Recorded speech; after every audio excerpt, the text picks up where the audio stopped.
Welcome in, Monday edition, Oxford Exxon Podcast. Chase Parham, Neal, McCready, Clark Ford at studio here today. All podcasts on MPW Digital brought to you by Twisted Tea.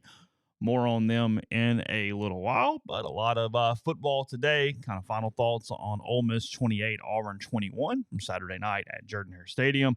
And Ole Miss now heading back home to play the Vanderbilt Commodores. Vanderbilt coming off a bye week. It won't matter as the Rebels 6-1. Vanderbilt coming to town. All that and more. Look at lines. Look at some other stuff here today on the show. A show brought to you every day by the Oxford Exxon Highway 6 West in Oxford. The lunch special is $5.69. Couple sides, bread, any size fountain drink. You know about those every day. You got the beer cave, whether it be tailgating and getting stuff ready for the Grove this weekend, or just watching at home, making sure you have all the supplies you need in your house, your big screen TV. You need their alcoholic options there with the Beer Cave at the Blue Sky here in Oxford. They also do plenty of catering and can help you out in the Grove, the ribs, the pork, the lunch specials. Again, tons of different things, desserts, side items, and more. Oxford Exxon, Highway 6 West. Again, coming to you from the Clark Ford studio. We are. Clark Ford is in Amory, Mississippi, 662-257-1900. Call that number. Ask for Corey Clark. Tell Corey what Ford product you're looking for. He'll send you a quote within 15 minutes in business hours. Just right to the bottom line. There's no hassle, no haggle. You get your quote. The rest completely up to you. You can shop it around. You can do what I've done, what I recommend that you do. Let's hop into a Clark Ford today. Corey and the people at Clark Ford, they want to be your car guy. They want to be your truck guy. They'll prove to you what that means when you make the call. 662-257-1900. Guests will join this week on the Campbell Clinic hotline. Already have some stuff lined up. Campbell Clinic is in Oxford now, 2608 South Lamar Boulevard, Suite 102, just across the street from the cottages at Hooper Hollow. The Campbell Clinic provides full-service orthopedic care, everything from sports medicine to foot and ankle surgery to spine and total joint care to pediatric orthopedics, physical therapy, and more. To book an appointment, go to campbellclinicoxford.com or call 901-759-3111. Walk-ins always welcome at the Campbell Clinic, Monday through Friday, 7:30 a.m. to 4 p.m.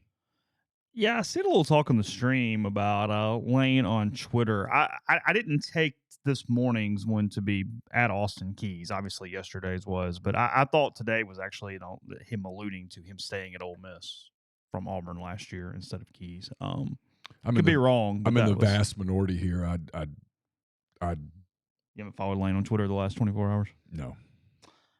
Okay, we'll talk about it. Give me 1 second. I can get Lane Kiffin's Twitter up. Lane Kiffin yesterday,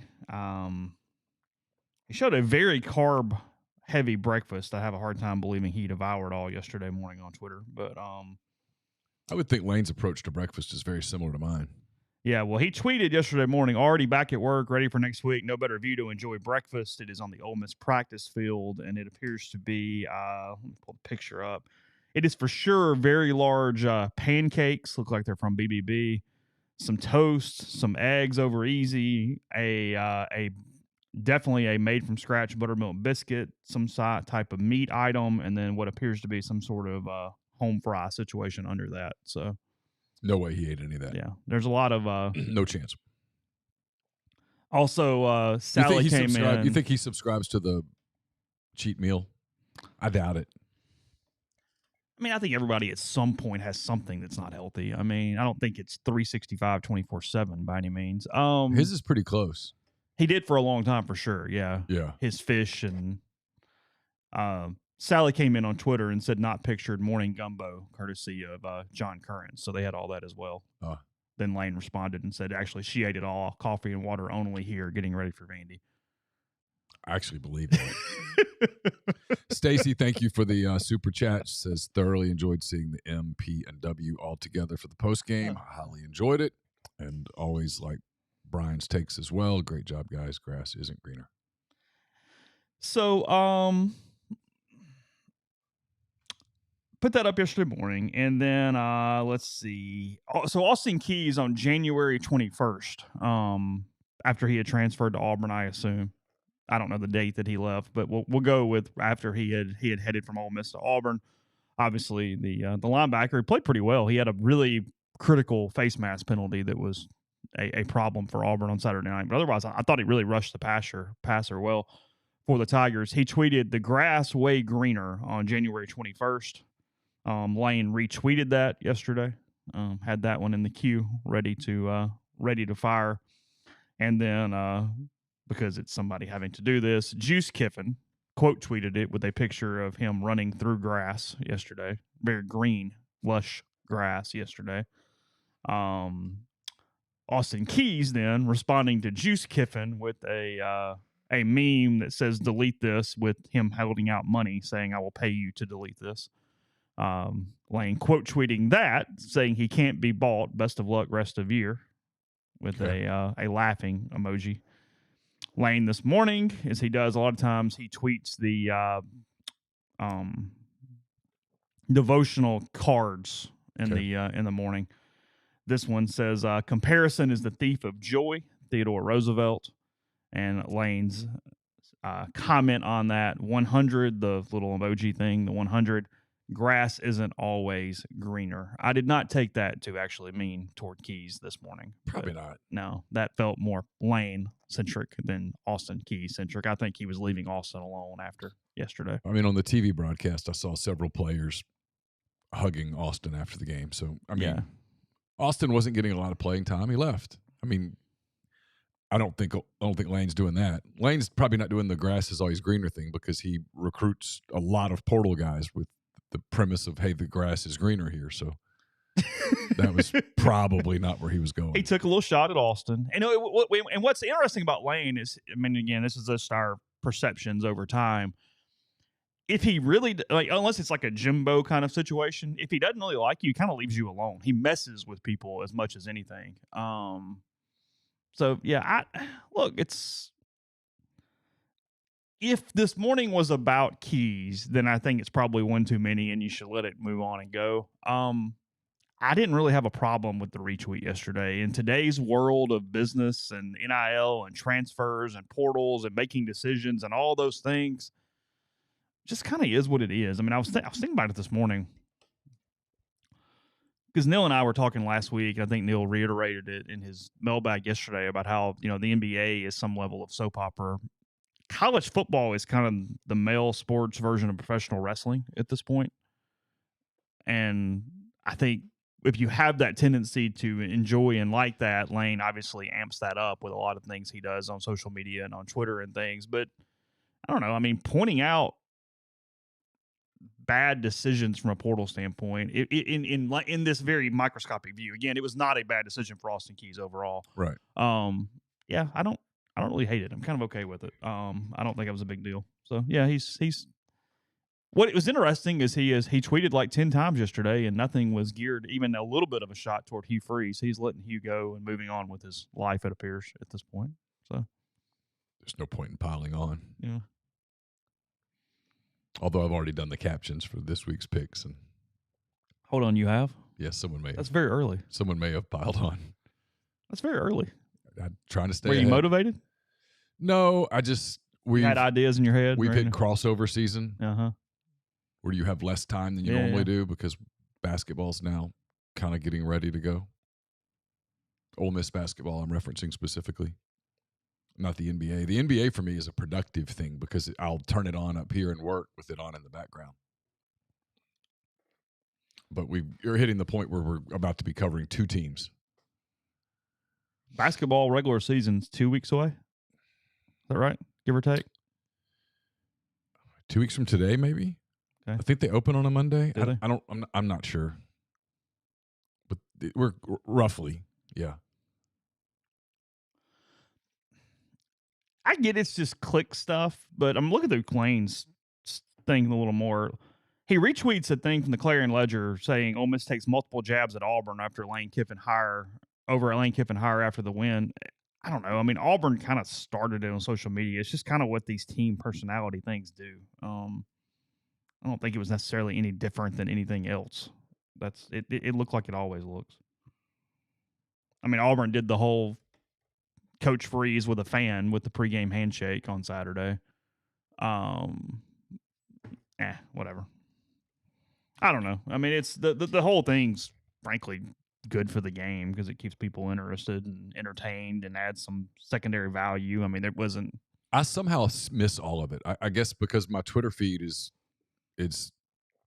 I do the For You not the following. Do you really? I do. Oh God, no. Ooh. And so, yeah, I don't. That would drive me insane because I Yeah. can't curate my own list. But I don't want all that stuff. Like, Well, then I'm don't follow glad. them. Yeah, well, I have to cover Ole Miss football. Well, I have yeah, to sure. follow Ole Miss football, but Yeah. I don't like the trash talk stuff. I don't like it. So I'm glad that I. You don't get a bunch of pile-on crap in the 4U though. Mm-mm. That's like No, I'm actually fairly pleased with it. really. Yeah, Oh God, that I mean, because I follow a lot of political stuff, and so I mostly get the political stuff. I don't even get a lot of the sports stuff anymore. If that was my only option, I would not have Twitter. I would kill the entire thing and never even open the it. only reason I keep Twitter is to recruit. I mean, to talk to recruits. Yeah, sure. And to get people to be guests on shows. I spend very little time on Twitter. Hardman, what tweet made no sense? Which one are we talking about? Yeah, I mean, that's what I was saying. I mean, Auburn kind of went into the day with it and that was asking for a comeback because what happened was when Freeze and Kiffin shook hands before the game, and it was just a handshake and moved on, they did the photo op and kind of got on with their business. Auburn tweeted the photo with Coach Freeze with one of his biggest fans or something like that. That was stupid. It's like, yeah, you're trying too hard at that point. Yeah, you're asking for it at that point. Well, they're weird. Kyle, thanks for the super chat. Says, do you think it's unpatriotic to cheer against the service academies? I mean, if they're not playing your team, why would you cheer against them? I mean, I get if you're like an Ole Miss fan and they're playing Ole Miss, but I mean, if Air Force is playing Wyoming, I have no emotional connection to Wyoming to not cheer for the service academy. No. It's also not a matter of national security either. So whatever, do what you like. Yeah, I mean, it's okay. Feel free to cheer against them if you like. I find myself cheering for them usually. Yeah, I think so. That's fine. Yeah. Anyway, I don't know. I thought. I guess my point in saying all that is Freeze added the extra element, obviously, but there's a reason why our postgame show had the biggest crowd of the year. It was obviously a big win for Ole Miss, but I think all the sideshow stuff definitely added to that in whatever way as it was happening on the internet over those 24, 48 hours, whatever it was.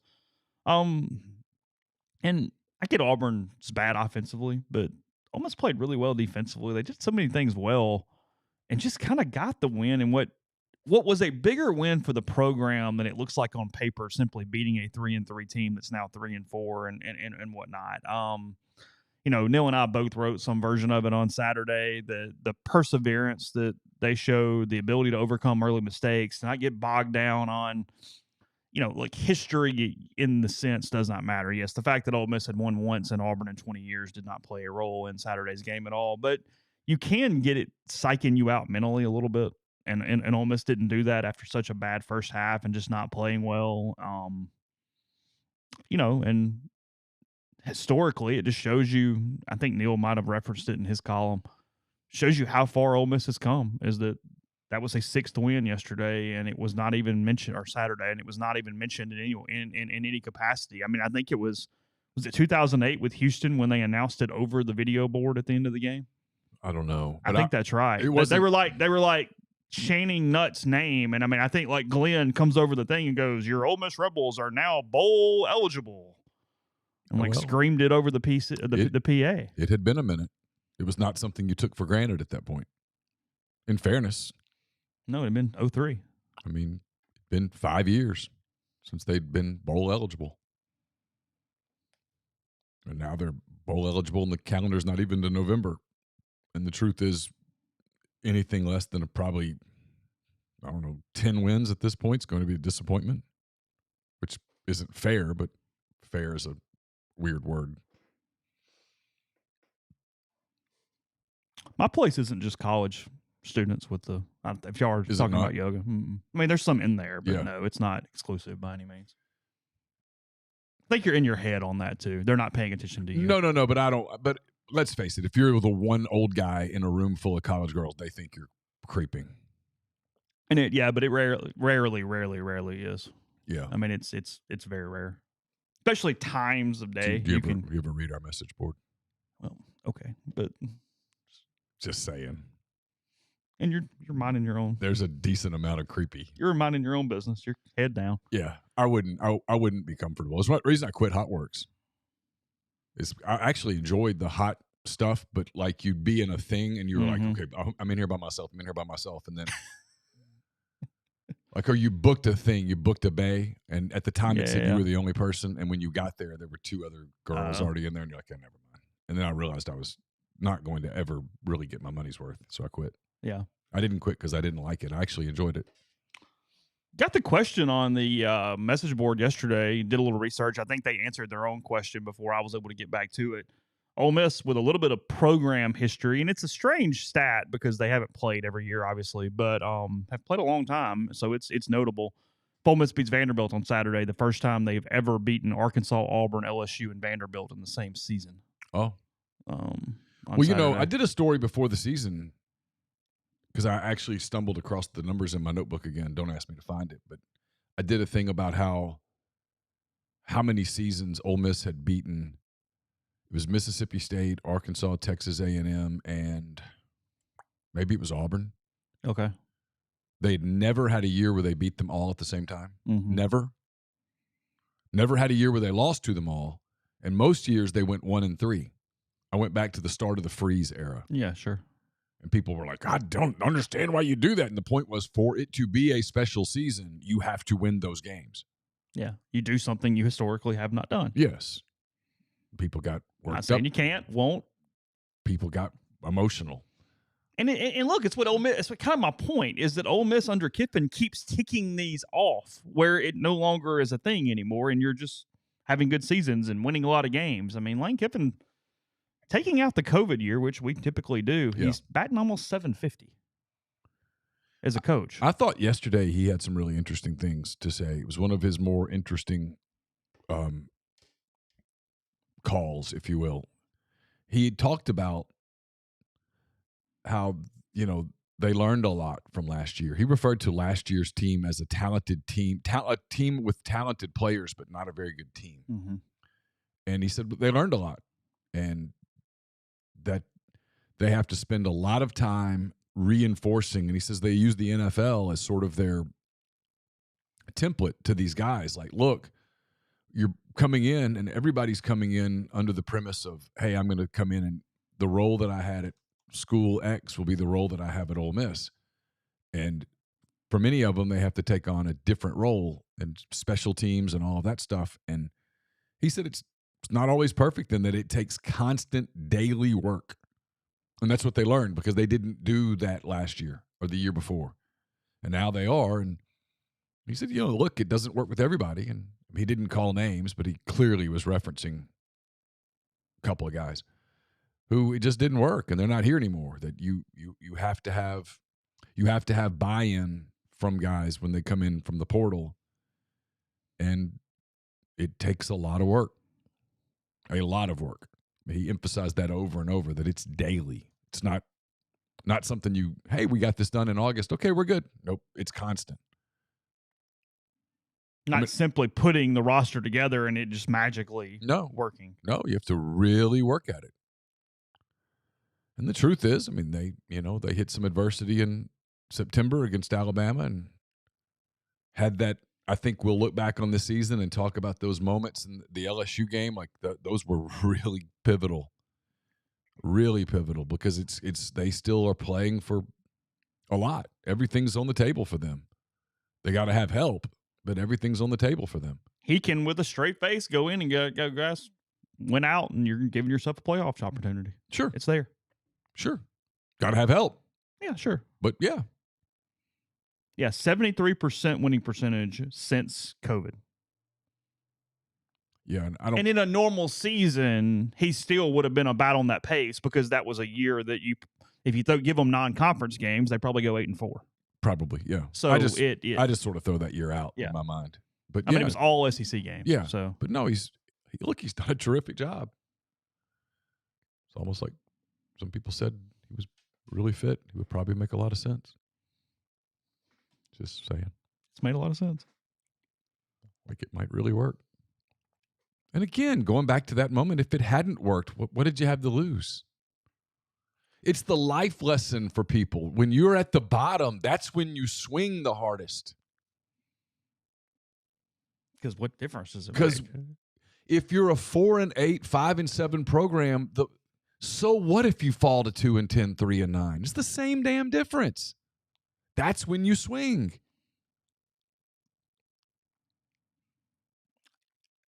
Yeah, it's kind of last thing. Like Lane with the week.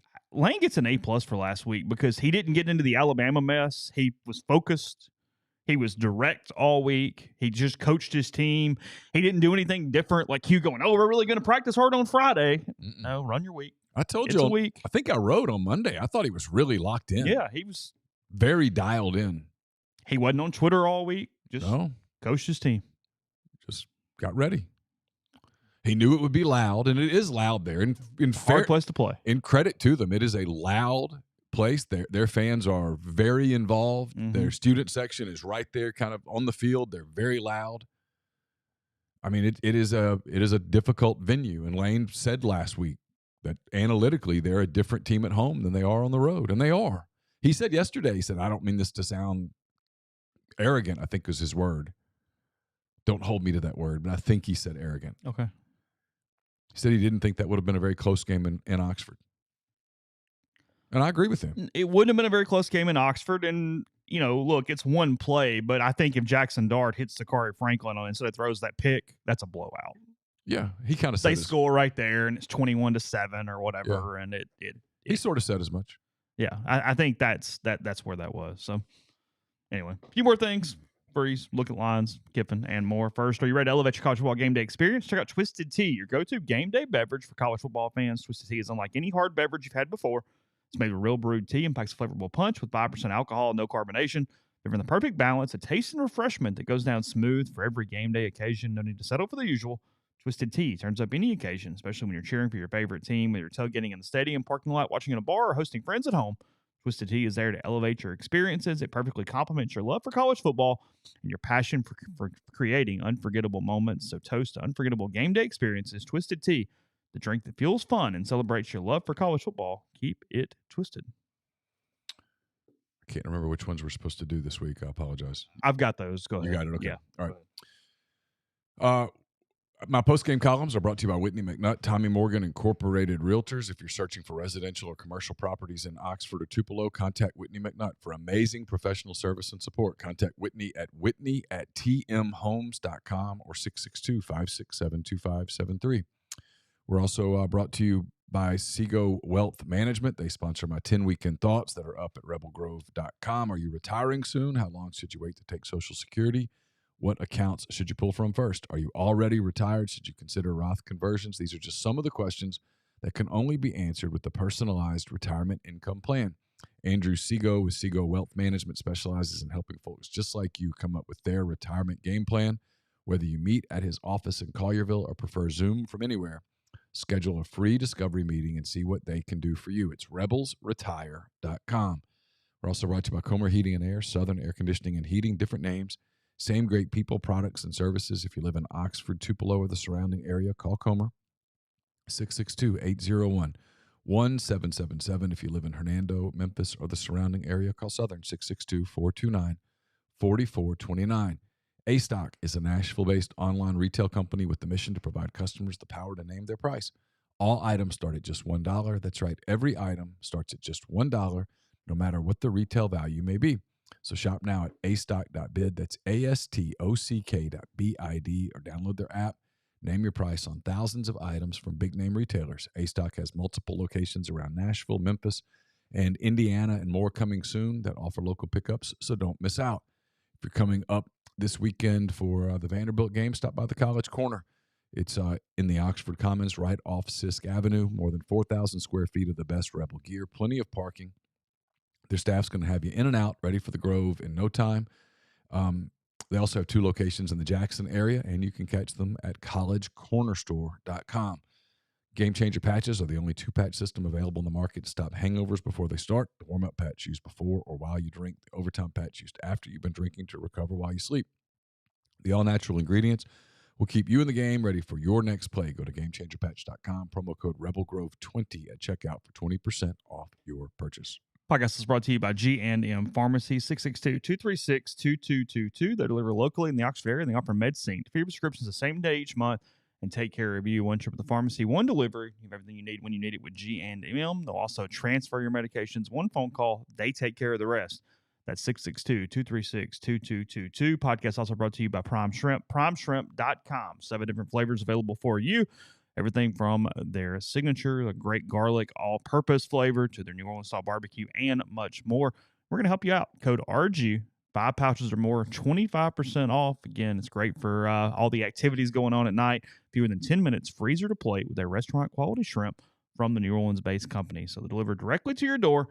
5 pouches or more, code RG, 25% off, primeshrimp.com. Yeah, I mean, Hugh put a lot of emotional energy into that game. I don't know what he said or not said. I mean, I thought he handled the press conference fine. I thought people were kind of looking for reasons to make that into something because he was normal.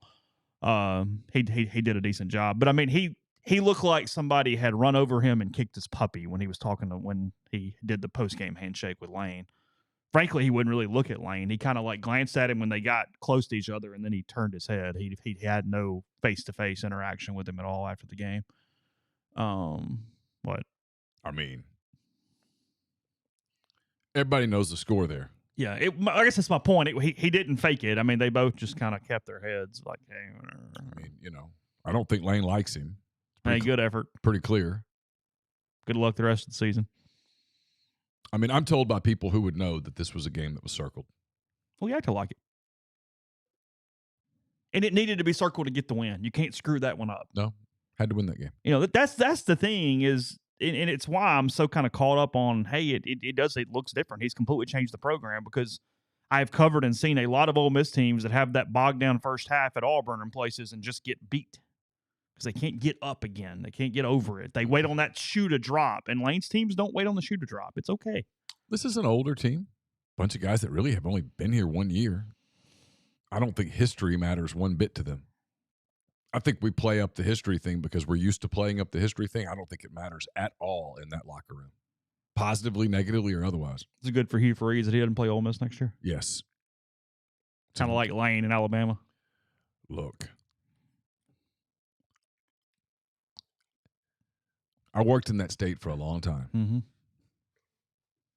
This isn't about Hugh. This isn't personal. I'm big on this because I'm right on this. Perception might as well be reality. So when you come back at me with, well, the history says blah, blah, I don't care. It doesn't matter. You're missing the point. The perception there among the people who matter is that they should be a nationally competitive program.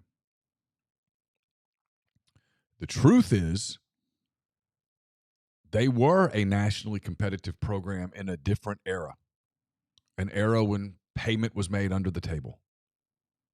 They were good at that. They were really good at that. They were super competitive. They absolutely cashed in on an era when Georgia took a step back and in an era when Alabama was not dominant. Good, but not dominant. And now you've got a multitude of things working against them as a program. Georgia's the single most dominant program in the country today. No one would argue that, right? Yeah, sure. We're doing the Alabama is vulnerable thing, and they are marching straight to the SEC championship. And you have an era where other programs now can compete with you in the player acquisition realm because they don't have to pretend that they're not doing it. You can do it straight up. And so historically, yes, they're one thing, but in reality today, where is Auburn's program? Auburn's a middle-of-the-pack SEC program, and they have been for a while. And I guess in a way, I'm kind of almost taking it for Hugh a little bit in this because, yeah, Oxonian makes a good point. Skarbinski writing negative opinion columns in the statewide newspaper 7 games in doesn't bode well for Hugh because we're not even talking about simply the Auburn beat writers. We're not talking about Jay and Phillip, and I don't know who covers them now, but whoever, that group. We're not even necessarily talking about that, where the opinions are what they are. I mean, last week it was Joseph Goodman who, he read a book on Alabama. Today it's Skarbinski, who's clearly known as the top sports columnist in that state as far as from an interaction standpoint. Was for a long time. Yeah. whatever you want to call it. And his headline is, can Hugh Freeze stop waffling and start winning at Auburn? They fired the last coach. He came in with no talent, tons of roster building necessary here. He doesn't have a quarterback. The guy that he went out and got has not worked. I actually think Thorne's a little better than he's played. I think the wide receivers kind of suck, and that's hurting him as much as anything. That's what Jason Caldwell said. Yeah, I think the lack of separation at receiver is a worse deal than Peyton Thorne. And then you look at their schedule. Yeah, I thought Thorne was point. Thorne was fine the other Thorne day. was fine. Yeah. He's not great. He's He's fine. fine. But college football doesn't have many great quarterbacks. That's not the point. They won a game in Berkeley they easily could have lost. Easily. And then since then, please tell me where they would have been favored in this game from any of these games from a talent standpoint. Their losses are Texas A&M, Georgia, LSU, and Ole Miss. I know. All teams that have been to essentially Access Bowls are bigger things in the last 2 years. I know. I get A&M hasn't, but they're still very talented, and it was in College Station. I know. Like, he hasn't done anything. And I mean that in a actual positive way for him. He hasn't laid an egg here. They've been fine.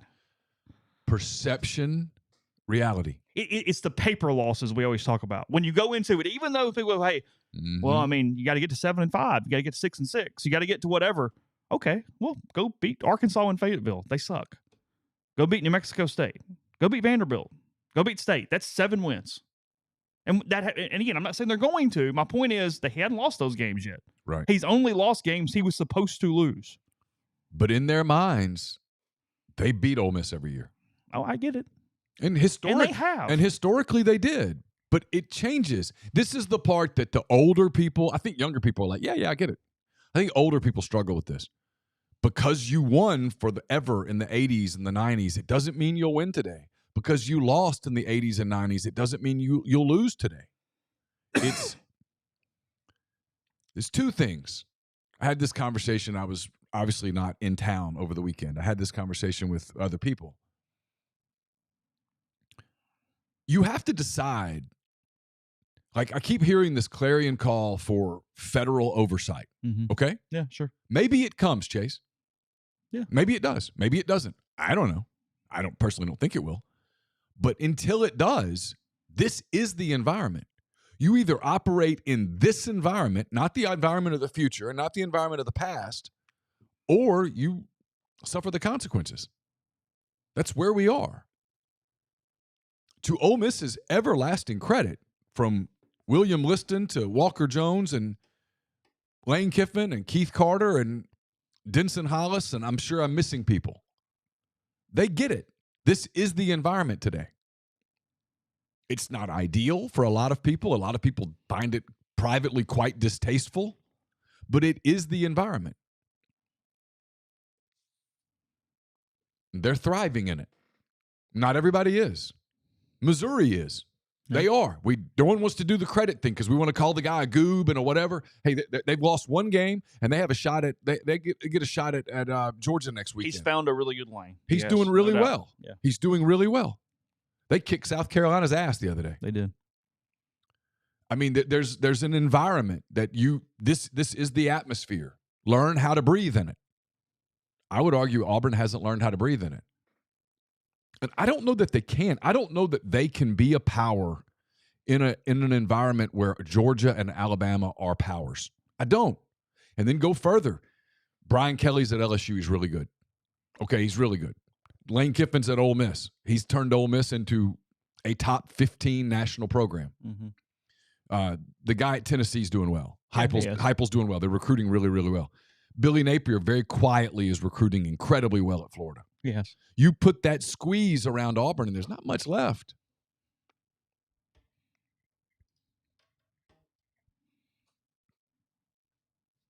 And you got to deal with Florida State some and Clemson some and some of that stuff.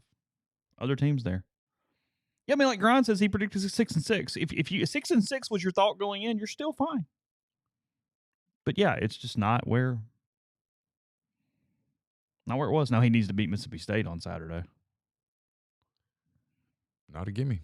It's at home. Not a gimme. 2:30, by the way.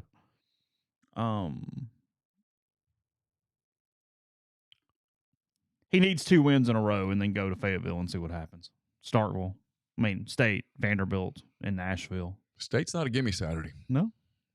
It's going to be a close game. Because offensively, both of them just throwing rocks at each other. Yeah. Well, and defensively, I think State's a little better than Auburn.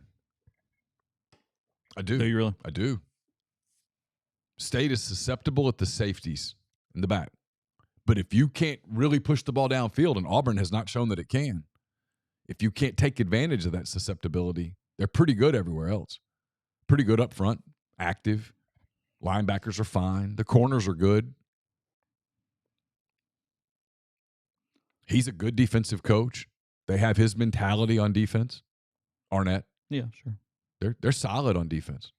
And, hey, look, offensively, they've got a running back who can run it a little bit. You've got Griffin, who's a weapon that you have to account for.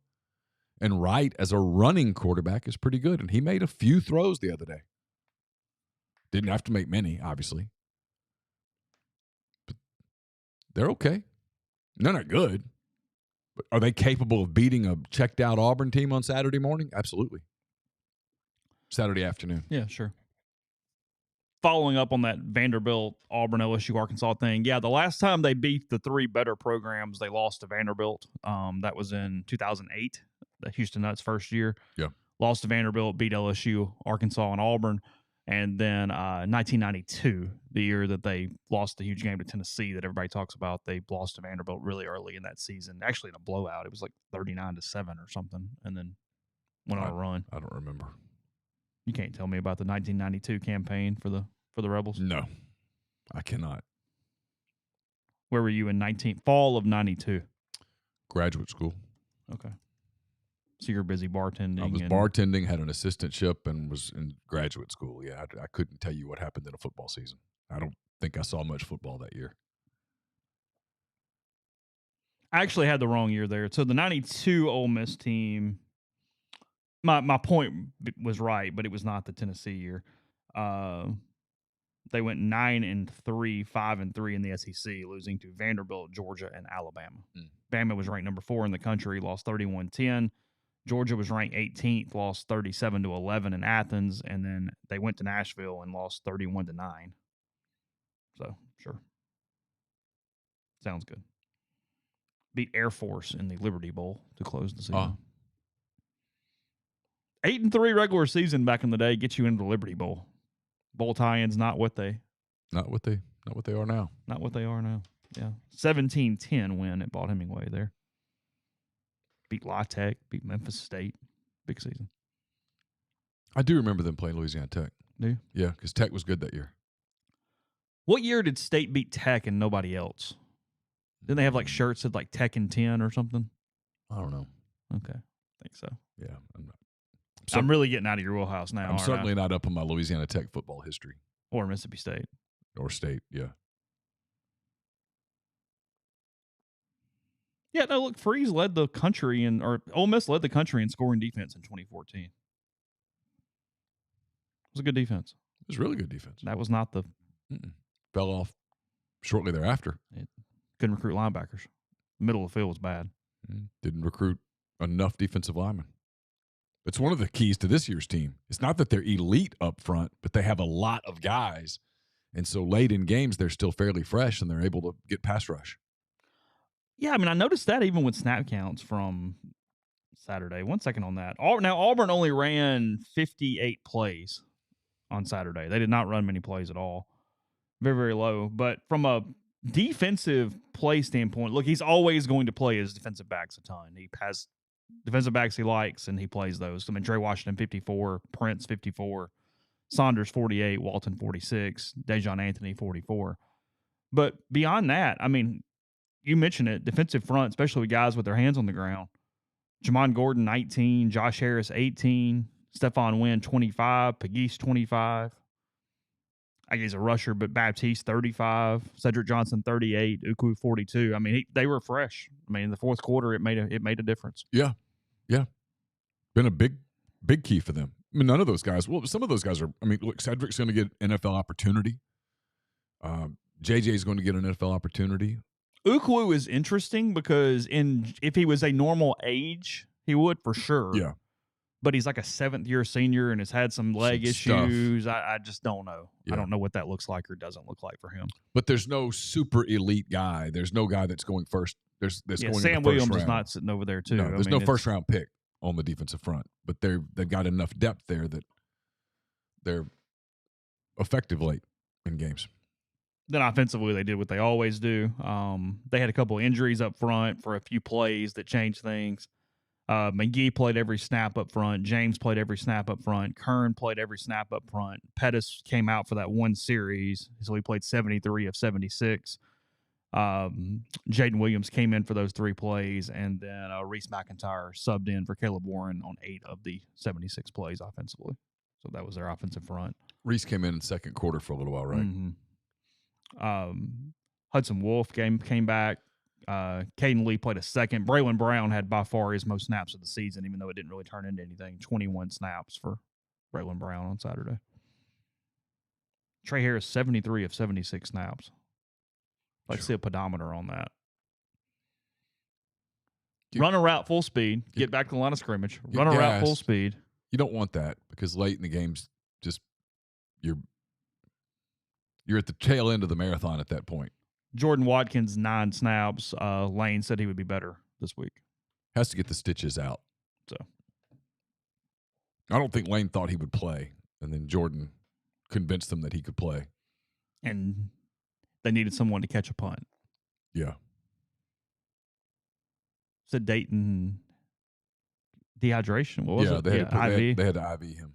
Okay. And again, that's not surprising. He played 71 snaps plus all the special teams. Yeah. It's a lot. You got to have depth at receiver. But they don't use it. Need to have it, though. Well, but it's a weird dynamic because, I think Lane would admit, hey, we love to have extra talent, obviously, but we're not really going to play but our 3 or 4 dudes. Yeah, they're going to play their same guys because they don't – well, number one, they do a lot of tempo. And then number 2, they just don't – if you don't have the complete trust, you don't play.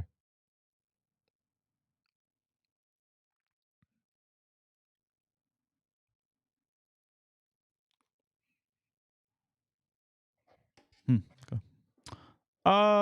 Let's see. We get into lines. I don't think you have a ton of information on the super secret basketball scrimmage before I move on to other things. I heard one thing yesterday. I was corrected last night. I didn't see it till this morning. I went to bed early. Cisse has an injury, but I don't think it's a groin. Every time I hear that, I think of the Sam Malone Cheers thing. I don't think he's been cleared. We talked to Chris Beard today. I'm sure I'll be the guy that asks it, probably the top of the press conference, and he'll look at me like, why do you keep asking? I was told Brandon Murray played. I was corrected and said he did not play. To my knowledge, the scrimmage was in Baton Rouge. They met halfway, played Houston. I'm told that the Trilly Donovan Twitter report that Ole Miss lost by 4 is accurate. You think if I ask Chris Beard, do you know who Trilly – because there's rumors about who Trilly Donovan is, that it's a national media guy. Oh, really? Yeah. I think if I'd asked him, do you know who Trilly Donovan is, do you think he'd find it amusing? Yeah, I think Beard would. Okay. I think he's engaged enough in that kind of thing that he would. They played at Baton Rouge Community College? I believe so. Yeah. It's a secret. Why? Why is it a secret? Yeah. Because the NCAA says that you can't publicize it. But why? Dude. I mean, you're asking me that? Of all things. I mean, the North Carolina football program sent me a picture because of a rant I did against the NCAA. So hold on a minute, really? What is this? Tez Walker got cleared to play 5 games into a season where you should have been cleared a long time ago. Okay. And I just went off about how utterly idiotic it was. And North Carolina sent an autographed picture of he and his mom after his first game. What are you going to do with it? Frame it. Are you really? Yeah. Why not? I like the kid. And I have a feeling I would like his mom. So there. Okay. The NCAA is stupid. I mean, that's why. I mean, you're like, why? Because the NCAA is stupid. What difference would it make? Why not publicize it? Televise the damn thing. I mean, that's idiot. It's stupid, but whatever. And so the coaches have to play along. Like, I can't talk. Chris Beard's answer will be, I can't talk about it. I'm not allowed. I'm not allowed by NCAA rules to talk about a scrimmage that happened. So stupid. I mean, on the list of dumb NCAA things, it's not at the top where it's going to take all the mileage out of me, but so idiotic. Anyway. I mean, it's just dumb. It is. Why can't – that would be far more interesting today than him going back into the, time's our enemy and we only have a couple of weeks. And, yeah, I get it. You played Houston. They're good. Like, they're legitimately really good. How did it go? What did you feel like you need to work on coming out of that scrimmage? Well, I mean, that's one of the more interesting stories is, hey, you were able to play Houston. It's a team a lot of people would want to gauge themselves against in the preseason. Did you know somebody? What happened? How'd they get? You know what I mean? Like, give me that story. Yeah. I'd be much more interested today. Instead, we go in there at 3 o'clock, and I'm like, there's going to be this awkward silence where we're like, I don't really know what to ask you. I haven't seen your team play, yet you just played a game that in a normal world, hey, the game didn't count, so losing's, who cares? You played Houston. They're really, really good. They have one of the best coaches in the country. He's got a really strong program. They're one of the more talented teams in the country. You met them on a neutral site and played them. How did it go? What did you see? What pleased you? What concerned you? What do you have to focus on this week? Did anybody really emerge for you? How much depth did you have? Did you use a regular rotation? Did you use I'm going to play everybody rotation? Did you do some things where you said, hey, Kelvin, is there something you want to work on? So let's do your segment. Okay, here's something we want to work on. Let's do our segment. Did you do those things? No, we can't talk about it because it's a secret. Stupid. But I get why Chris can't talk about it today, because the rules say he can't talk about it today. So it puts us in the media in this weird spot where we're like, I'm really, really interested in what you did Saturday, and you can't talk about it. I'm not particularly overly interested in the stuff that you want to talk about because we don't know. I can't put any context to it because I haven't seen it and you haven't played a game yet. They let baseball play fall games. And they're open to the public. Yeah. When they should be.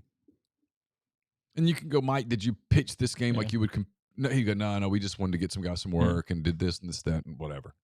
Cool. Open it up to people. Yeah, they beat Jacksonville State 18-0. So they did. I mean, you should play a scrimmage and open it up to the fans. Let the fans watch. They might get interested and buy season tickets. You think they wore regular uniforms or just practice stuff? Probably practice stuff. Okay. But that's another thing. Hey, did you treat it like – Did you mock it? A game day? Did you mock the night before? Did you mock the pregame? Did you – Yeah, you had to travel. I mean, What did you do? I can't talk about that. Okay, so shouldn't you be able to talk about that part? I don't know. That's not the game. I don't know. It was all involved in the super secret scrimmage. So, okay, well, how did practice go? Oh, my God. I know, it's dumb.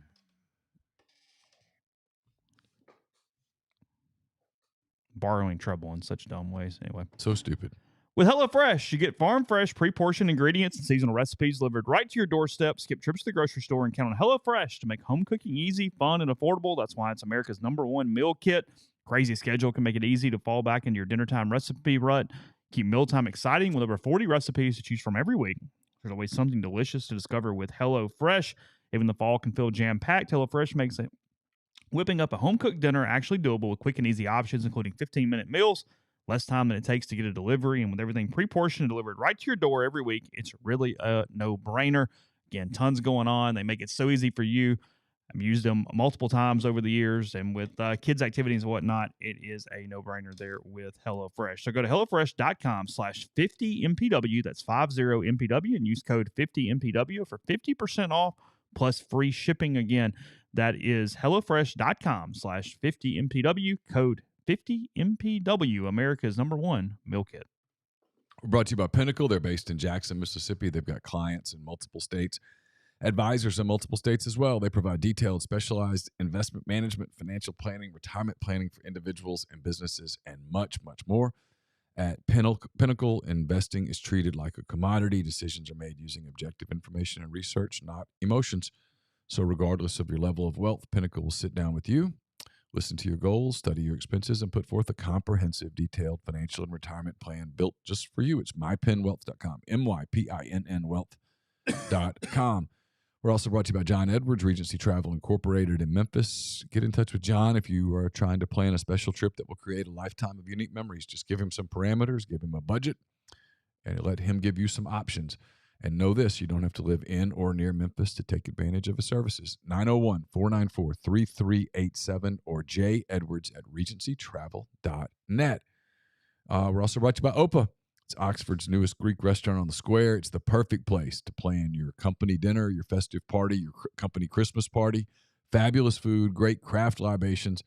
They can accommodate up to 200 guests at OPA. Get in touch with them by calling Jeannie, 601-421-7147 for catering or booking information.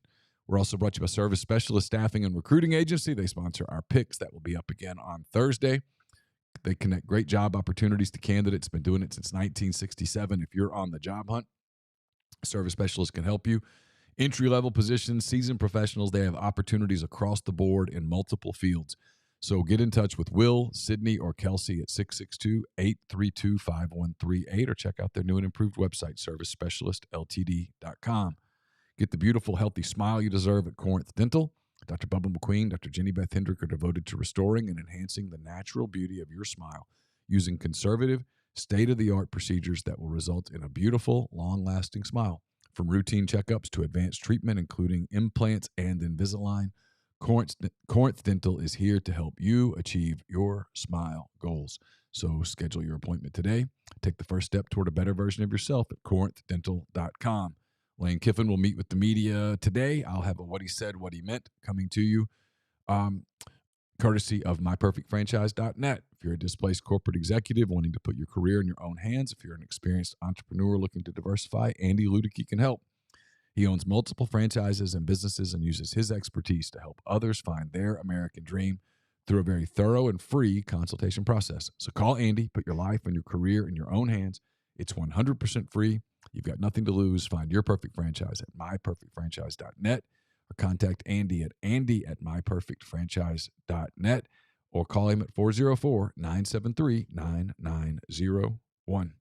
Podcast is brought to you by the Ole Miss Athletics Foundation. Season tickets for basketball. Speaking of on sale, it's men's or women's. Women's tickets as cheap as $50 per ticket. Baseball season tickets also on sale for renewals, for purchases. You can do that at OleMissTix.com. And then remember, single game football tickets and TadPad game tickets on as well. Remember, with Tad Smith Coliseum, that is in November against Sam Houston State. It's not being streamed. It's not on television. You have to be inside Tad Smith Coliseum to see it. They got VIP packages, a lot of different options there. Again, all those options, OleMissTix.com. And podcast brought to you by NE Spark. That's Northeast Spark. Service people across rural communities. 2 packages, the Ignite, the 100 Mbps, or the Blaze, the 1 gig that powers the Clark Ford studio. Your hometown team bringing you world-class broadband. That's nespark.com. 662-238-3159. Phone service, parental controls, network security, and much more. So get the best internet in Lafayette County. That's 662-238-3159. More Tuesday games this week. Good. Yeah. Liberty, Western Kentucky. NBA starts Tuesday. There is a 0% chance of me watching a college football game on Tuesday night. Well, the college football game has more relevance than the October NBA game. Sign me up for the NBA. I mean, they don't really. Yeah, a chance for a Game 7 NLCS tomorrow night. Get a Game 7 tonight. And we have an ALCS one. Yeah, that's what I'm saying. We get a Game 7 tonight. Yeah, that's a good point. Well, I mean, like NBA, they don't really start playing until like March, right? And it just like through the motions for the first like 4 months of the season. Some people would think that. Isn't that right? Some people think that. Dog days beginning in game 1, just kind of. Some people think that. I'm pretty kind of predetermined and whatnot. I'm pretty geeked up.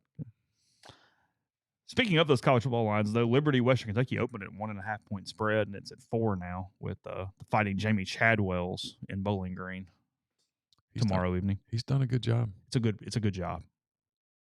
It's a really good job. Yep. I'm just glad he's doing a good job there and not elsewhere.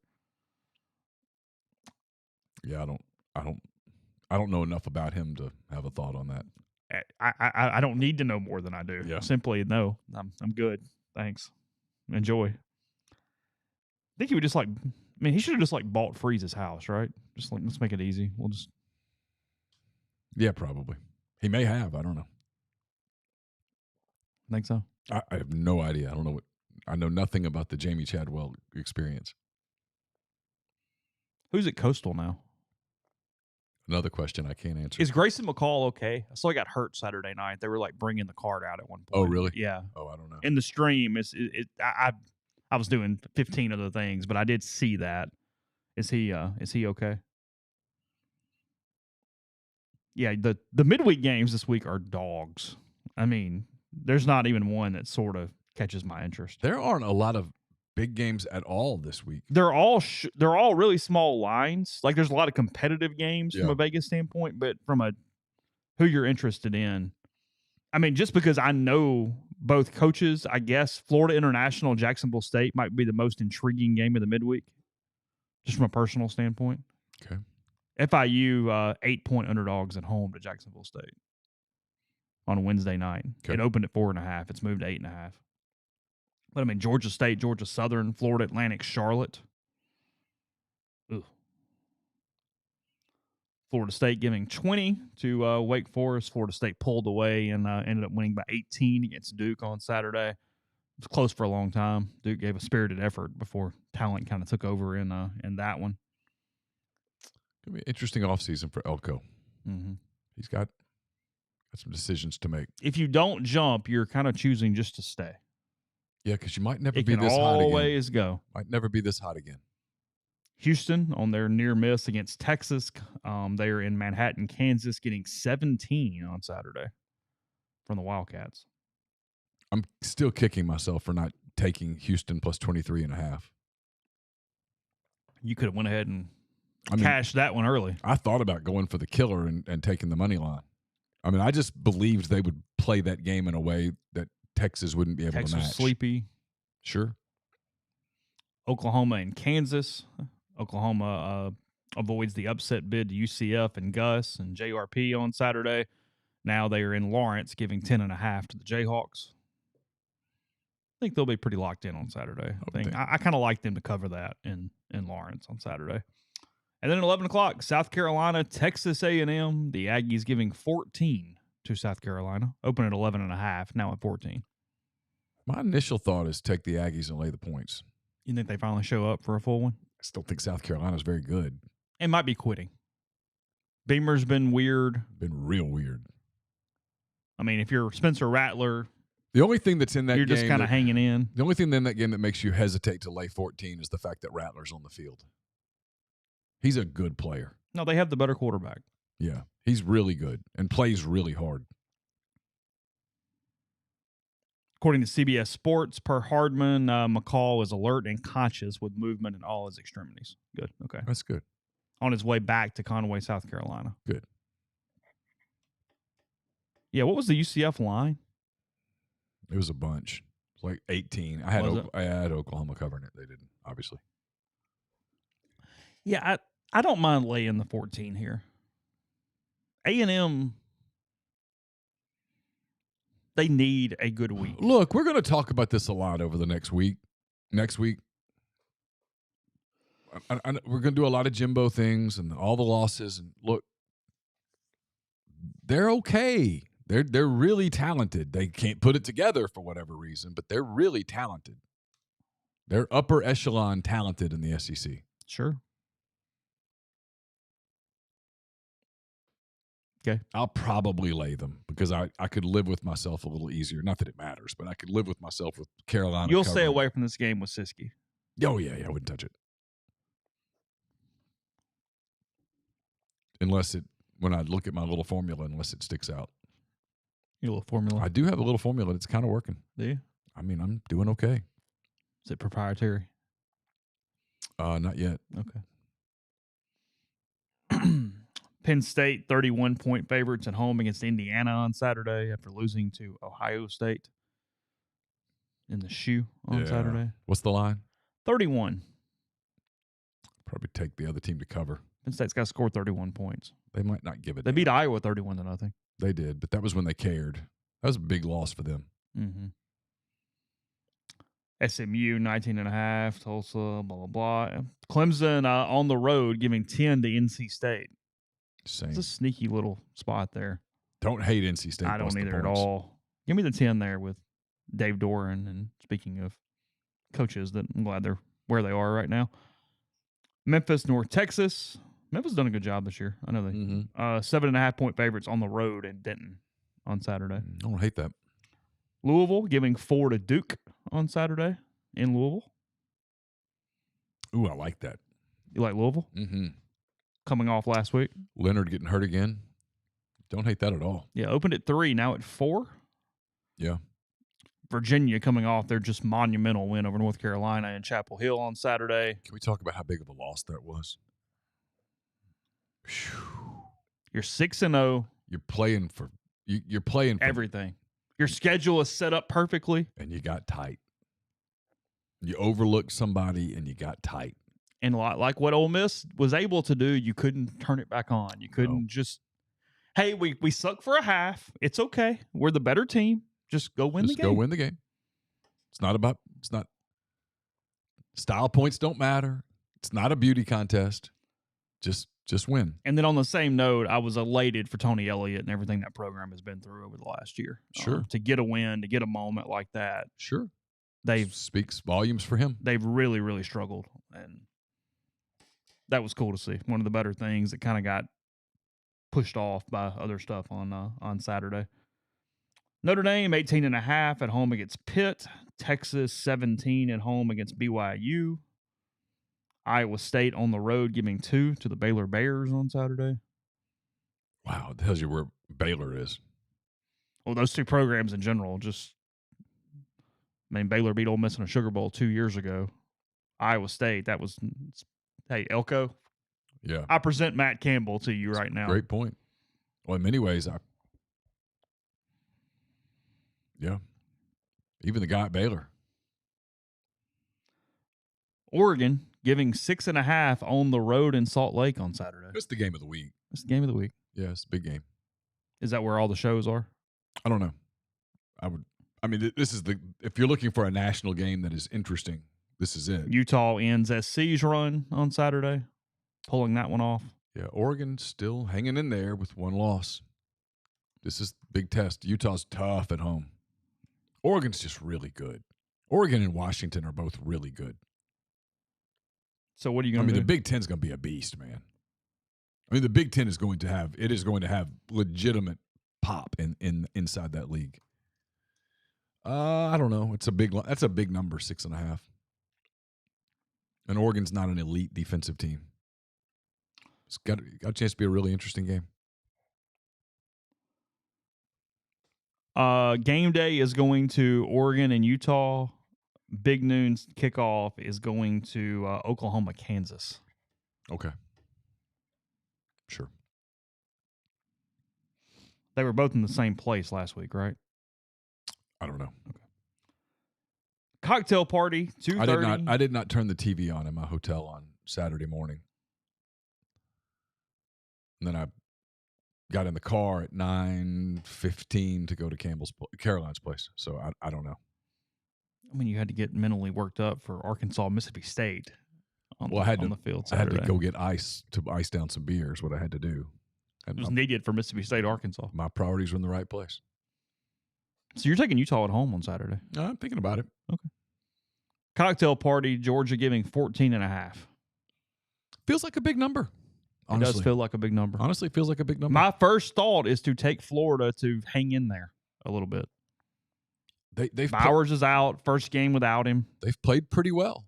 Florida has. They have. They've done a good job. Billy Napier's done a nice job.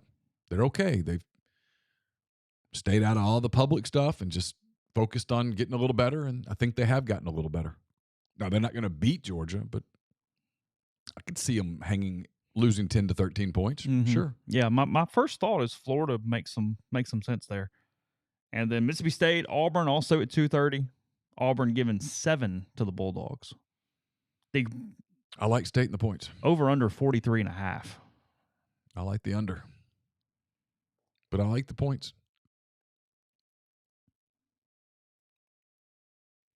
State will show up for that game. I'm not convinced Auburn's going to answer the bell. Hugh's going to want it, but I don't know that he can get his kids to want it. Because he won it last week. Kind of got him. Yeah.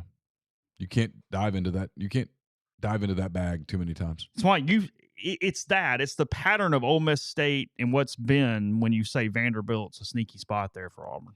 Yeah. Because you're coming off those two games. And Hugh's good for a bad loss every year. He is. He hadn't had one yet. It's coming. This is a pretty good candidate for it. Yeah, 7 feels like a big line. Auburn giving State 7. I'm not sure I don't like State straight up. Yeah, I agree. I can't take Auburn to win by almost double digits. I watched it. I just can't. No, I mean, State has a little more identity to them right now. I mean, they're not good, but it's got 17-13 written all over it. It does. Minnesota off a win in Iowa City. That was brutal. That was a kick that he returned that punt for a touchdown.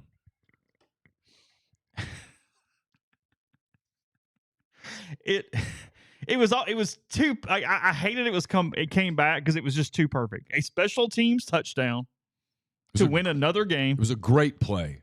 He did not call for a fair catch. He gave the ref an opportunity to call it with that left hand. Then call it. He was.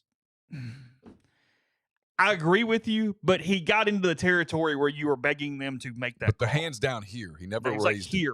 it. It's like here. I mean, it's like then call it. Blow the whistle. Yeah.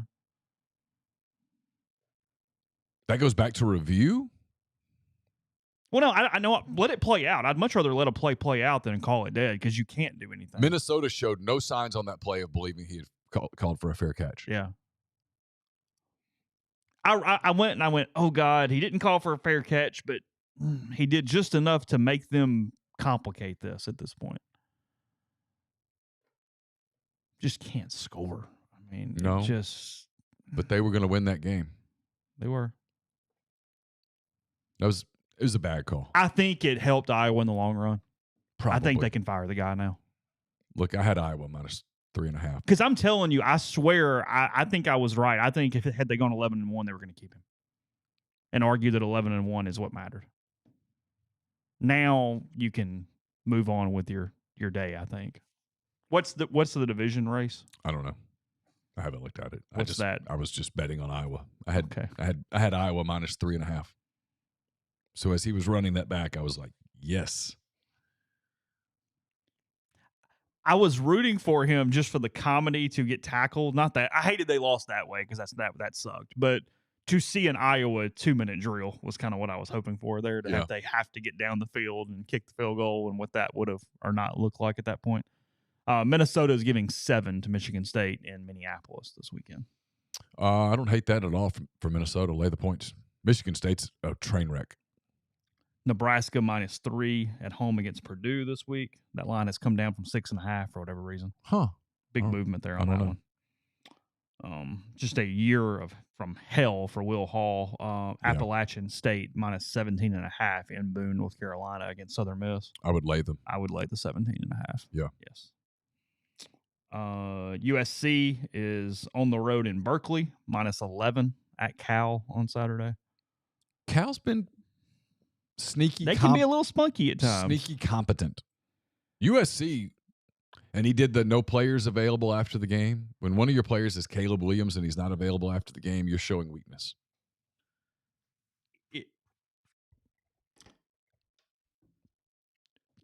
Relative to where he was and what was possible and coming back, I don't know that anybody in college football, take out Mel Tucker or something, but I don't know that anybody's had a worse year than Lincoln Riley. Agreed. Because you're doing all these dumb PR things on the side that, frankly, you can get away with in some places, and SC's not one of them all the way. Even in Oklahoma, you can kind of get people rallied around you a little differently for those kind of things, but you kick the local reporter out of the press conference for a couple of weeks. You did that. Now, a couple of days after you filed a report to whoever the hell the report was to, saying that interviews and media access was part of the student-athlete experience to teach them things, you banned all players from talking. Again, you have the most prolific personality in college football with Caleb Williams. Yes. At this point, you have the likely number one pick. You've lost 2 games now, and you've got to find a way to get your team to care about the rest of the season, or you can lose several more. And you look exactly like you always looked, which means you don't give 2 shits about defense. You don't play it. Good luck in the Big Ten with that. That's what I'm saying. Good luck. If you're looking at Lincoln Riley's year has been worse than that first brisket he made a few years ago. I mean, he's in a strange spot here. Good luck. I saw Emmanuel Ocho was urging Caleb to just sit out now that it's all off the table. I would say what you want about the Big Ten and certain teams or whatnot. There are some really talented defensive teams in that league, and they always are. And SC's going to have their hands full. And then you get into we haven't even gotten to the weather yet, and the weather's coming in November. You're going to play games in cold. There's going to be wind. There's going to be rain. There might even be some snow, some sleet, whatever the case may be. You're going to play those games in November. Yeah, go to Happy Valley and strap it up. I mean, Illinois. I mean, you're going to play games in weather where the weather is going to be an equalizer if you're not physical. And they're not. They're soft. They got L's coming. And if I'm Caleb, I'm protecting myself now. No NFL team's going to care. That's not going to stop the Chicago Bears or the Denver Broncos or whoever from drafting him. It's not. It's a rough day at the office today for Lincoln. Yeah. You say that about the student athlete and preparing him for, Caleb Williams is going to have to deal with a lot of media, including media after losing games. Mm-hmm. He's going to have to do media availability when he's emotional. That's coming for Caleb Williams. It's a certainty. Yeah. So prepare him for it. Yeah. Podcast brought to you in part by Johnson Hill Creamery, johnsonhillcreamery.com. Vanderbilt this week, Texas A&M next week. Get your tailgating supplies from Johnson Hill Creamery. You pick up at Chicory Market. They make it easy. You order right there on the website. You specify the game you're ordering for and whether you like to pick up on Friday or Saturday. They feed 10, 20, or 40, depending on what you need. They got their great charcuterie trays, some of my favorites, the cheesecake dip, sandwich trays, the crudité. They got desserts for the kids, brownies, cookies, and much more. So again, take advantage of that here in Oxford. They make their cheeses locally and in-house every day. Pick up at Chicory Market. That's johnsonhillcreamery.com. Southern Traditions Farm is a 68-acre, 32-stall upscale equestrian training and boarding facility in Canton, Mississippi. 2 sand rings, a grass ring, miles of wooded trails, a lot offered at Southern Traditions. Horseback riding offerings from beginner to advanced to competing in national competitions. It's also a great venue for corporate events and things of that nature. So get in touch with them on Facebook or Instagram at Southern Traditions Farm.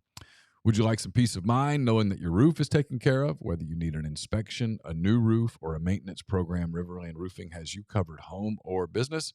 As a GAF Master Elite Contractor, they can offer warranties that last a lifetime. Licensed and insured, Riverland services Mississippi and its surrounding states. So text or call Riverland today at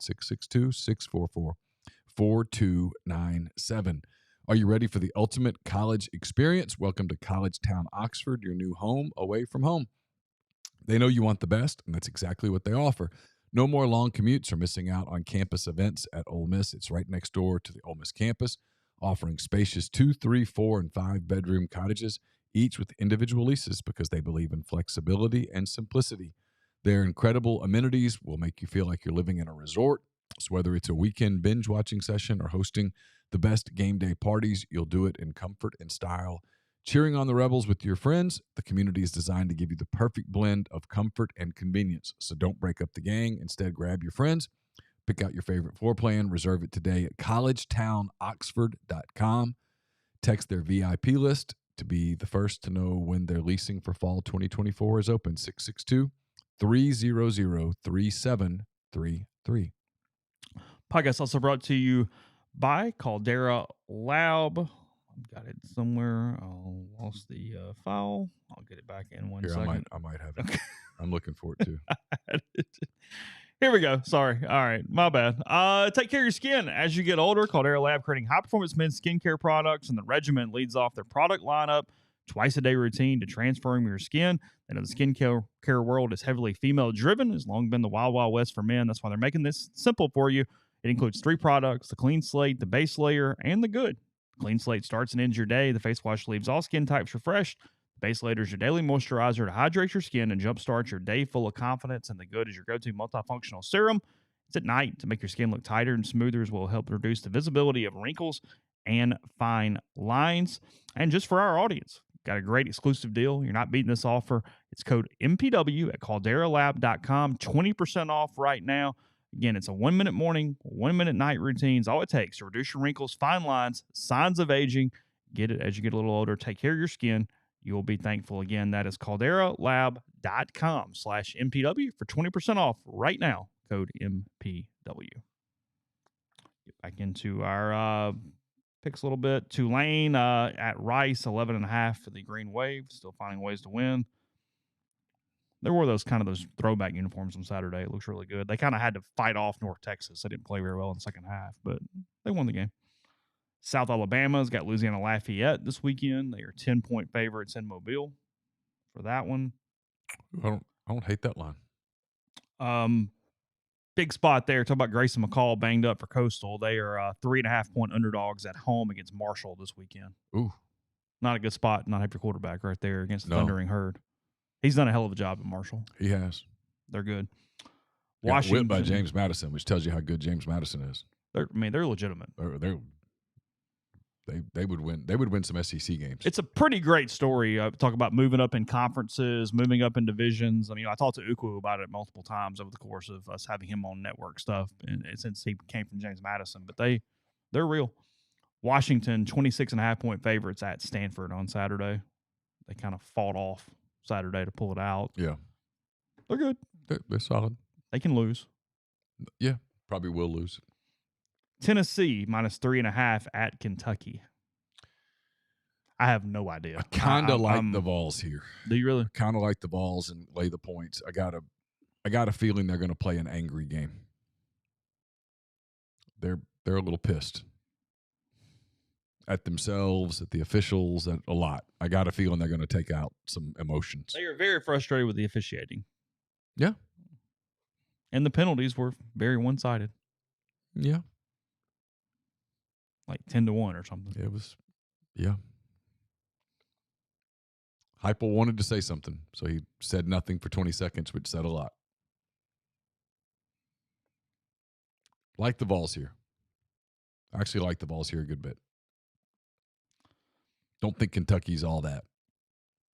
They got some issues. They're getting pushed around even. They got some internal issues. They're the opposite of like what Lane talked about. They're having NIL has been a problem in their locker room.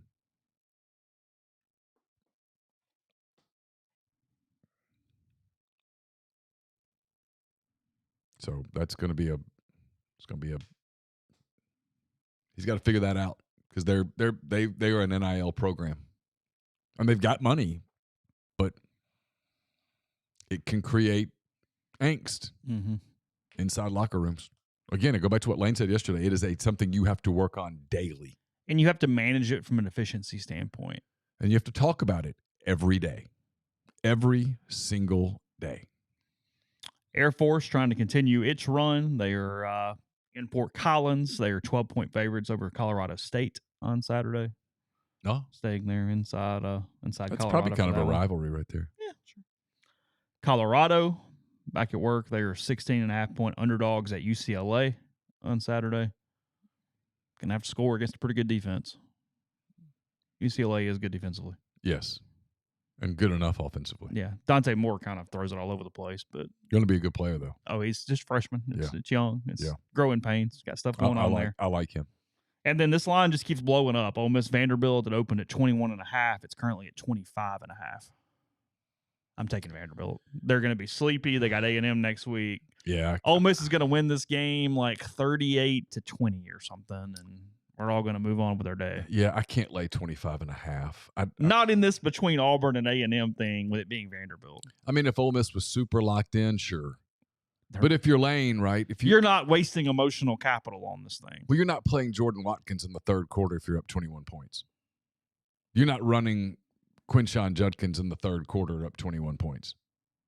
You're not letting Jackson go on a quarterback run and attack a linebacker if you're up 21 points in the third quarter. No, you're just like, let's move on. You have two major challenges coming up. 63.5. I don't know. I mean, Vanderbilt could score some points and do some things. I mean, I wouldn't touch this game in any level. Vegas said absolutely the hell with you from a money line standpoint. Minus 2,000 on Ole Miss. Good for them. Wait, no, Hat tip. I'm with you completely. I wouldn't touch this game on any level. Now, if you told me I had to take it, I'd go, okay, I'll just put $10 on Vandy plus 25 and a half. Sure. But I don't want any part of it. If you told me it was 38-10 was the final and Ole Miss covered it, sure. I'm not touching this game. Ohio State, Wisconsin, minus 10. Ohio State on the road at Camp Randall on Saturday. Initial thought is Ohio State covers. Yeah, I think so. Money lines are weird there. They're only giving you 375 on Wisconsin, but they're going minus 800 on Ohio State. Really shying you away from taking the favorite there at all. North Carolina, Georgia Tech. Georgia Tech got ran out by Boston College in the second half on Saturday. Yeah, didn't play well at all. North Carolina minus 11.5 coming off their loss to Virginia. I mean, they'll probably play well now, but it's too late. Mm-hmm. Oklahoma State minus 7.5 against Cincinnati. Cincinnati taking some lumps in the Big 12. By the way, if you are one of the people trying to find a way for Ole Miss into the playoff at 11-1, you are now a North Carolina fan. Going out now. You want them to go beat. You want them to go beat Florida State. Mm-hmm. Oh, they still play Florida State? Oh, I mean, I assume they'd play them in a title game. Oh, right? Okay, gotcha. Washington State minus 6.5 at Arizona State on Saturday. Yeah, it's not a terrible game. Speaking of James Madison, they're 17.5-point favorites at home against Old Dominion on Saturday. The Dukes and the Monarchs strapping it up. Old Dominion's not terrible, but James Madison's really good. Oregon State on the road, giving 3.5 in Tucson on Saturday. Oh, it's an interesting little spot. It is. Oregon State on the road at Arizona, 3.5. Arizona's a little spunky. I don't hate a plus 259 Arizona money line. No, I don't hate that either. I actually kind of like that. Get almost 3-1 there on Arizona. And then if you just need some football late at night, you really are jonesing for a little bit more. UNLV, Fresno State, 9:30. Oh, it's not a terrible game. Sorry, you have a midnight kick. San Jose State, Hawaii. That is a terrible game. The Spartans are 8.5-point favorites over the Warriors. A lot of other things you'd like to be doing at 12:15 Eastern. Probably still be talking to you. We're not going to have an 11 o'clock game this year, are we? All right, so the schedule comes out. I'm assuming they're not going to do a 6-day advance on a game where they already know they're doing Alabama LSU at 7. It's a CBS double. It's a CBS double. So how does it work? CBS gets choice 1, and that's Alabama LSU at 7. That's done. Okay. Does ESPN get choice 2, and then CBS gets choice 3? I don't know. All right, let's say that. If you're ESPN and your choices are Texas A&M at Ole Miss or Missouri at Georgia, which game are you taking out of game day? Okay, what are it again? I was looking up rules. What is it again? Texas A&M at Ole Miss, Missouri at Georgia. Who does who have this week? Missouri's off. Missouri's off, so they're not losing. Georgia's got Florida, which is probably not losing. Ole Miss is not losing to Vanderbilt, and I think Texas A&M is not losing to South Carolina. I want Georgia, Missouri. Dwight says CBS gets the first 2 choices. Oh, wow. If that's the case, then Ole Miss is an 11 a.m. game. Because I think they're going to take Missouri, Georgia. Because that game could conceivably decide the East. Ole Miss, Texas A&M does not decide the West independently of itself. I'm taking Missouri, Georgia because I'm having the chance to have the big upset. Ole Miss or A&M winning is not this huge surprise that does anything. No. I mean, look, Ole Miss beating Texas A&M is not national news. No. If Missouri beats Georgia, it's the story of the day. Yeah. No. Leading into LSU. Give me Georgia, Missouri. If that's the case, I could be wrong, and if I'm wrong, I'm just wrong. I've been wrong a lot on the TV stuff this year. I usually get it right, but I've missed it this year. I think Ole Miss A&M is going to be an 11 a.m. kick. Okay. On ESPN. That would be my guess. Watch it be an 8:15 ESPN2 kick or something. Some window we're not even aware of. Oh, my Yeah, you guys, no complaining this year. You've gotten all your night games. Pulling up the SEC schedule for the week. Let's see. I had this up yesterday. I was looking at it. Okay.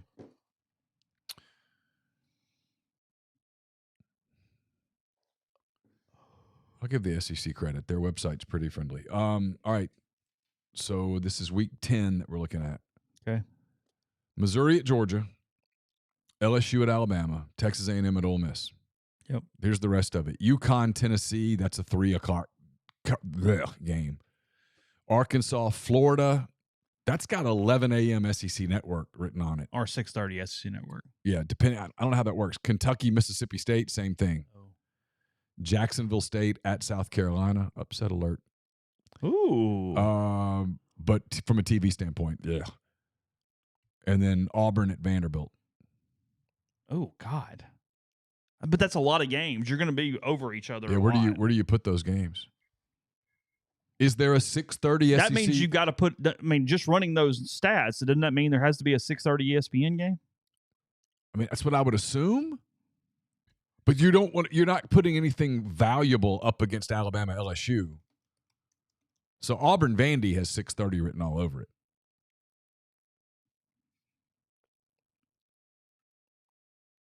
My guess is that you would put. My guess is you'd put Kentucky, Mississippi State at 11 on SEC Network. You'd put Ole Miss at 11 on ESPN. You'd put Arkansas at Florida as the midday SEC Network game.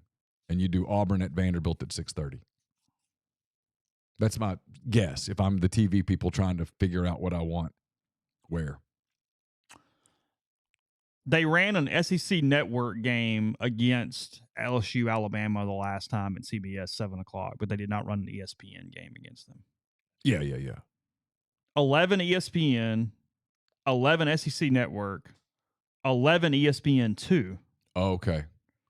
Because that's what they usually do, Chase. They don't want anything up against that Alabama LSU game much. And so they'll put a bunch of stuff early.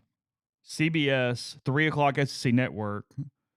You had a FCS game that actually went to that pay-per-view alternate thing. Mm-hmm. And then SEC Network, 6:30, CBS, 7, or whatever it is.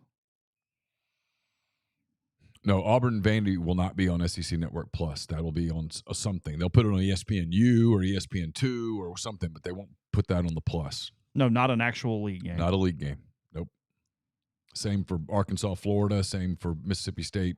Who did I say? Mississippi State and who? State is they're at home against Kentucky. Okay. So my guess would be 11. We'll find out because, I don't think they'll 6-day option that. There's no reason to at all. No, because you've already – no. You can go ahead and pick your games. Well, I mean, assuming Georgia beats Florida, it's kind of an easy call. Yeah, I think so. If you're CBS. If you really get 2 games, that's a pretty easy call. Major League Baseball tonight. Again, we get what's tonight? Nothing?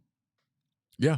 Oh, game 2 7. games. Yeah, 2 both games of them today. tonight. Sorry. Game 7 in the American League coming off the Rangers win over the Astros last night.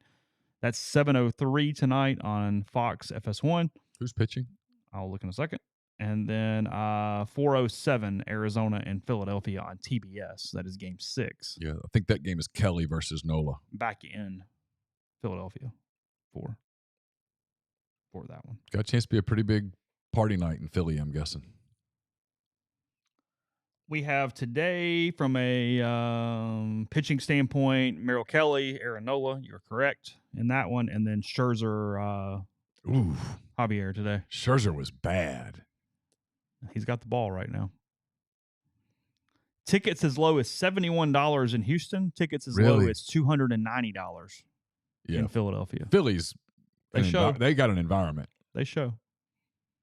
And then should there be a necessary game tomorrow, it is 7:07 on TBS for that start time. Okay. On what that would be. Who's the Monday night football game tonight? Let's find out. This will be interesting. I watched very little yesterday from a football standpoint. I was driving, so I listened to some football, and then I got home and I had to finish thoughts. And Niners at Vikings.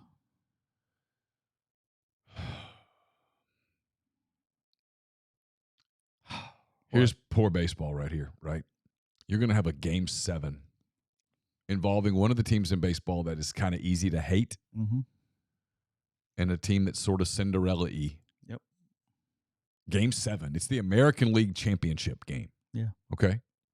The winner is going to the World Series. Mm-hmm. The NFL game is a good team against a bad team. And the bad team's best player not playing. Cousins isn't playing. Well, Justin Jefferson. Jefferson's not playing. Okay. Cousins is playing. But again, it's Brock Purdy versus Kirk Cousins. This is not Patrick Mahomes. I don't think it wasn't Jalen and Tua last night duking it out. I don't think T Swift will be there. The football game will crush it from a rating standpoint. It will. And the baseball game's on Fox. It's on network. And it will still lose. Yeah. Yeah. No, I know. I did see we got to mention in our Twitter the day that the World Series is taking Sunday night off. They've set their schedule to not play on Sunday night. I don't blame them a bit. Smart. Yeah. Ain't no point to compete with that. Mm-hmm. By the way, the Eagles last night, that was the one game I did watch some of, and I went to bed. I was tired. It hit me yesterday. The Eagles look good. A.J. Brown has tied the NFL record for most consecutive games with at least 125 yards receiving, so he'll have a chance to break that record next week. He had 10 catches for 137, I think, last night. Jalen Hurts last night was really good. He was really good. I don't know who Philadelphia's coordinator is, but he does a really good job of using Hurts's athleticism. And then Jalen's got a better arm than people give him credit for. People let his athleticism go, oh, that's the reason. No, he also makes really good decisions. I like Hurts. He was terrific last night. And I know they got outpaced in the second half, but I actually thought Miami learned a little about themselves too. They came back from the early deficit, played well. I'm not giving up on the Dolphins yet by any stretch of the imagination. Oh, no. Yeah, Hurts last night, 23 of 31, 279 and 2. Threw a pick. Tua 23 of 32 for 216.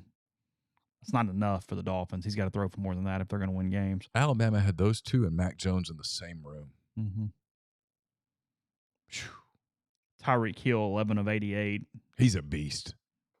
Watching Philadelphia try to figure out how to sort of contain him was interesting. And they had a plan, but, he runs past the plan.